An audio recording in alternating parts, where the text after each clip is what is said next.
नमस्कार, आप देख रहे हैं ग्लोबल इंडिया टीवी और मैं हूं आपके साथ प्रियांशु शर्मा। ये रुक करते हैं आज की तमाम खबरों पर। अब ऐसे संकेत मिल रहे हैं कि नासिक लोकसभा चुनाव बेहद कड़ा है। राज्य की अन्य सीटों की तरह नासिक सीट के लिए भी बीजेपी जोर लगा रही थी। बीजेपी को ये सीट नहीं मिली है। अब बीजेपी कार्यकर्ता आक्रामक है और बीजेपी के अनिल जाधव नासिक लोकसभा से निर्दलीय उम्मीदवार के तौर पर चुनाव लड़ रहे हैं। बीजेपी के बागी उम्मीदवार अनिल जाधव ने कहा कि पिछले 2 पंचवर्षीय लोकसभा चुनावों में भारतीय जनता पार्टी ने शिवसेना और राष्ट्रवादी कांग्रेस पार्टी के साथ गठबंधन किया है। एक मौका जनता पार्टी ने मांगा था। नासिक लोकसभा क्षेत्र में हमारे 3 विधायक हैं और नगर निगम में 70 से अधिक नगर सेवक है। हमारे पास ताकत ज्यादा होने के बावजूद नासिक लोकसभा सीट महागठबंधन में शिवसेना के खाते में चली गई। लेकिन क्षेत्र में सांसद को छोड़ दे तो क्षेत्र में शिवसेना शिंदे गुट का कोई अस्तित्व नहीं है। विकास कार्य ठीक से नहीं हो पाए। ओबीसी भाई हेमंत गोडसे जातिगत समीकरण परेशान है। नासिक शहर में अब हेमंत गोडसे के खिलाफ बैनर लहरा रहे हैं, इसलिए हेमंत गोडसे की उम्मीदवारी की राह मुश्किल हो गई है। मला असं वाटतं की कुणी प्रत्येक ठिकाणी लोकसभा म्हटल्यानंतर असतो, प्रत्येक जण इच्छुक असतो आणि म्हणून आपण प्रत्येकाला विश्वासात घेऊन सगळ्यांना सोबत घेऊन या ठिकाणी काम करणार आहोत। तुम्ही उमेदवारी अर्ज दाखल केलेला आहे, तर भाजपकडून तुमचं नाव चर्चेत होतं, मात्र उमेदवारी मिळाली नाही, त्याच्यामुळे तुम्ही अपक्ष फॉर्म भरलाय। काय आता पुढे कसं योजना असेल? भारतामध्ये लोकशाहीचा हा मोठा उत्सव साजरा होत असताना साहजिक आहे उमेदवारी मागताना प्रत्येक पक्षाकडे खूप गर्दी असते। आमच्याकडे महायुती झाली, त्याच्यात कदाचित थोडंसं निगोशिएशन्समध्ये दुसऱ्या पक्षाला गेलो, तरी पण मी भारतीय जनता पार्टीचाच आणि अपक्षही भरला आहे। अपक्ष भरून समजा मी जरी निवडून आलो तरी मी कोणाच्यासाठी, तर मी अबकी बार 400 पार, म्हणजे मी मोदींसाठीच उभा राहिलो आहे। आणि आमच्याकडे परिस्थिती तशी आहे की वातावरण भाजपचं आहे, दुर्दैवाने ते तिकीट आमच्या सहयोगी पक्षाला गेलं। असं होऊ नये की लोकांना पर्याय नाही म्हणून मी अपक्ष फॉर्म भरला आहे। मोदींसाठी जरी तुम्ही निवडणूक लढवत असले तरी मात्र पक्षाने मग तुमची दखल काय घेतली? बघा, 40 वर्षापासून मी पक्षाचा एकनिष्ठ कार्यकर्ता आहे, पुढेही आहे, आजही आहे। आणि कदाचित आजही पक्षाला वाटलं तर पुढे कदाचित पुरस्कृत म्हणून सुद्धा पक्ष विचार करेल, त्याच्यामुळे अपक्ष फॉर्म भरला। तयारी कशी आहे एकंदरीत मी आतापर्यंत मतदारसंघात वातावरण? आता मतदारसंघामध्ये मी जवळपास 2 वर्षापासून फिरते। तसा 19लाही मी क्लेम केला होता पक्षाकडे, दुर्दैवाने त्यावेळेसही युती झाली, थांबावं लागला। आता प्रत्येक वेळेस थांबणं शक्य नाही, कार्यकर्त्यांचा उत्साह असतो आणि वातावरण आहे। माझे ऑलरेडी 5 वर्षामध्ये 2 वेळा पूर्ण मतदारसंघ पिंजून झालेला आहे आणि मग आता इतके दिवस थांबून चालणार नाही, आता आपण लढायचं।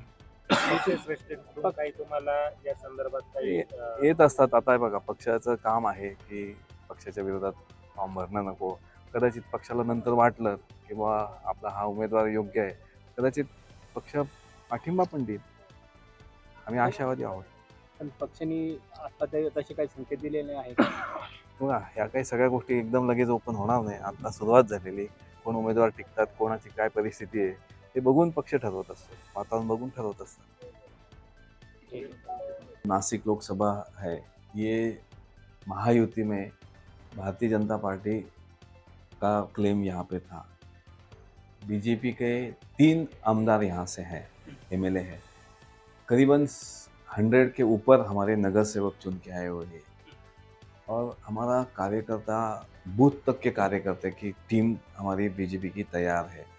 तो ये डिजर्व करता है कि ये नासिक लोकसभा बीजेपी ने ही चुनाव में आना चाहिए, लेकिन महायुति हो गई, गठबंधन में वो शिवसेना ने हमारे से निगोशिएट करके उन्होंने उनका कैंडिडेट खड़ा किया हुआ है। लेकिन भारतीय जनता पार्टी के कार्यकर्ताओं की बहुत इच्छा थी कि ये टिकट हमें ही मिलना चाहिए, भारतीय जनता पार्टी के कार्यकर्ता को। भारतीय जनता पार्टी का कार्यकर्ता करके मैंने ये उम्मीदवारी दाखिल की हुई। 20 तारीख को होने वाले और अपने पास समय भी कम है, तो वोटर है उनके पास कैसे पहुंचेंगे कम टाइम में? देखिए, 2019 के चुनाव के लिए भी भारतीय जनता पार्टी का उम्मीदवार के लिए मैंने तैयारी की थी। उस टाइम में भी महायुति को, शिवसेना को वो टिकट दिया गया, इसीलिए हमने 19 के बाद अभी 24 को तैयारी की ऑलरेडी मैंने 2-3 बार पूरा मतदारसंघ हम पूरा छान के पूरा घूम के आए हुए, सब लोगों को मिल के आए। कार्यकर्ता की टीम काफ़ी बड़ी है और मैं कार्यकर्ता करके महाराष्ट्र में पूरा काम करता हूँ, तो महाराष्ट्र की पूरी टीम नासिक में उतरेगी और मेरे को ये चुनाव जीत के लाएगी।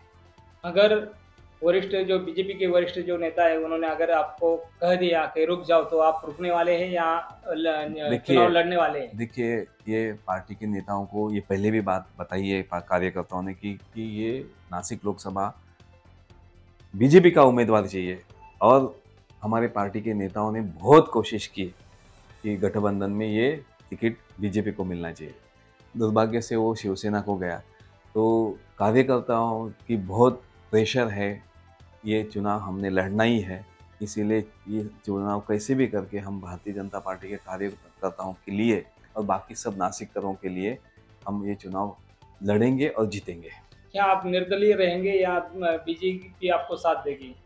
देखो, अभी भी वक्त गया नहीं है, युति भी है, गठबंधन भी है, लेकिन तो भी हमारा यही कोशिश है कि भारतीय जनता पार्टी का पुरस्कृत उम्मीदवार करके हमें लड़ने की ज़्यादा इच्छा है, क्योंकि ये भारतीय जनता पार्टी का जो उम्मीदवार है, कार्यकर्ता है, उसको न्याय मिलेगा और उसमें शिवसेना के लोगों ने हमको मदद करनी चाहिए, ये महायुति का गठबंधन रहेगा तो इसीलिए हमारा यही कहना है कि हमें उम्मीदवारी करना ही है, कार्यकर्ताओं की इच्छा है और हम कैसे भी करके चुनाव लड़ेंगे और जीतेंगे।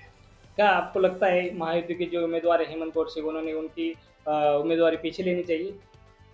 अभी वो उनका ख्याल है, अभी उनको पता है कि उनको टिकट मिलने में इतना देरी क्यों हो गई। अगर उनका कंफर्म था तो उनको 2 महीने पहले ही टिकट मिलना चाहिए था। कुछ तो निगेटिविटी होगी, इसलिए उनको टिकट मिलने में इतना लेट हुआ। लास्ट मोमेंट पे उनको टिकट मिला हुआ है, इसलिए उन्होंने भी वो आत्मपरीक्षण करना चाहिए कि 2 बार हो चुका है, 10 साल में आप क्या काम कर चुके हैं, बीजेपी के साथ में कैसे रहे। ये बीजेपी के लोगों का कहना है, मत मांगने के लिए, वोट मांगने के लिए मोदी जी का चेहरा, उनके नाम पे वोट मांगते हैं और पुस्तिका में हमारे मोदी जी का फोटो तक नहीं है।